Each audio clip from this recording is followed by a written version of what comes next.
Important to note that in the first Trump administration, the Justice Department, led by former Attorney General Bill Barr, looked into allegations of widespread voter fraud and did not find evidence to support those claims. We're joined now by Dave Ehrenberg. He's a former state attorney for Palm Beach County, Florida. Dave, what's your reaction to the FBI serving this warrant?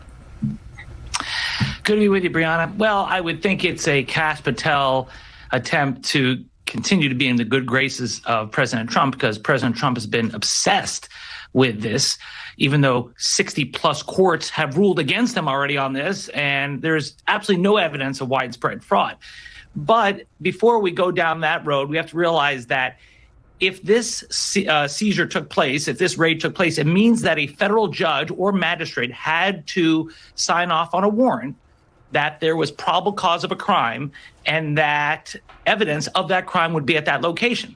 So they must have had some sort of affidavit, some sort of evidence that convinced a neutral federal magistrate or federal judge to sign off on this. So it can't be entirely pie in the sky political stuff by Kash Patel. At the same time, it doesn't mean they have any real evidence, just perhaps an affidavit saying they think that there's something there. Those were just live images outside that facility in Fulton County. Dave, last month, DOJ sued Fulton County for election records going back to 2020. So this is obviously a pattern. I wonder where you see it going now.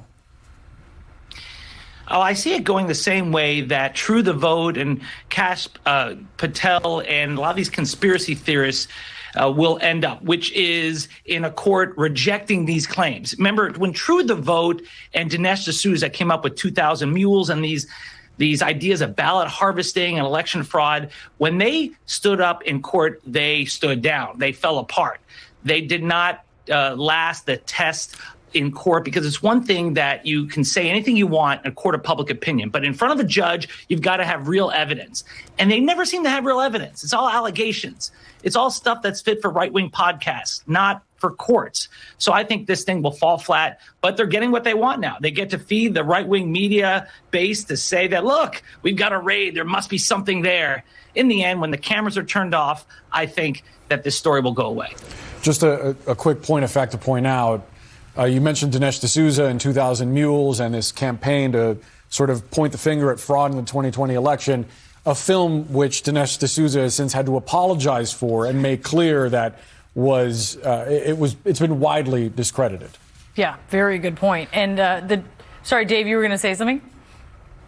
No, that's a great point, because all these things are discredited. True the Vote has been discredited. So all these folks, they come out with their claims, they make a lot of money, they got a lot of likes, a lot of clicks, but in the end, they lose.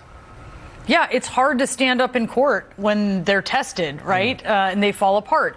The Justice Department has sued 24 states for their voter data, Dave. And Georgia's Secretary of State, Brad Raffensperger, has refused to turn over that information. What's the DOJ's rationale for wanting the data? Have they been successful in any of the suits? They've only reached settlements with red states, but the data they want is from the blue states. It's from states that Trump lost. They want to be able to go into court after the next election and say, here, we have the real voter file. We have evidence of fraud. It's one thing when Kash Patel as a private citizen says it, or Dinesh D'Souza as a private citizen says it. It's another thing when the Department of Justice goes into a federal court and says it and has the voter file. And that's why the states are pushing back. They said, we see where this is going. It's not going to a very good place. And in the end, I don't think they're going to get the voter files. You saw what happened in Minnesota, where there was an attempt to mediate the ICE dispute, to say, we'll pull back the ICE officers if you give us your voter file. What does it have to do with ICE? But it shows you how important this issue is to the Trump administration.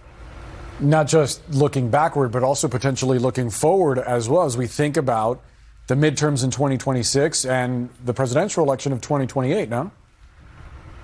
Correct. Well, that's what this is about. It's about going to court to challenge votes in future elections. It's one thing to say this proves fraud in past elections. They're really concerned about future elections. And so that's why it's so important. And Mark Elias is an amazing job fighting back against it. But we should all be warned about this, because this is the next step, the next front in election fraud. Trying to steal an election is by trying to go to court to try to say that this vote is improper, this vote's improper, and we have the voter database to prove it, when really there has been no evidence of widespread voter fraud in any of these elections. And so we got to be vigilant about this.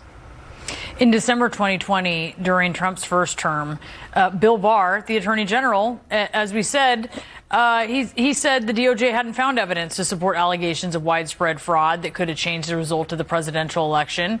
And, is there any evidence in the last 6 years that contradicts that?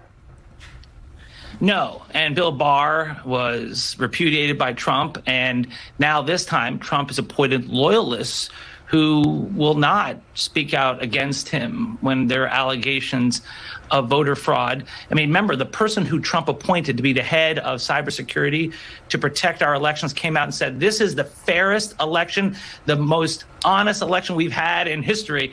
And Trump attacked him, too. So this is where it's headed. Even though Trump is not going to be on the ballot in the midterms and not going to be on the ballot in the next presidential elections, he's still, and the Republican Party still has a stake in this. This is a core principle of the MAGA universe, that there was fraud in the 2020 election.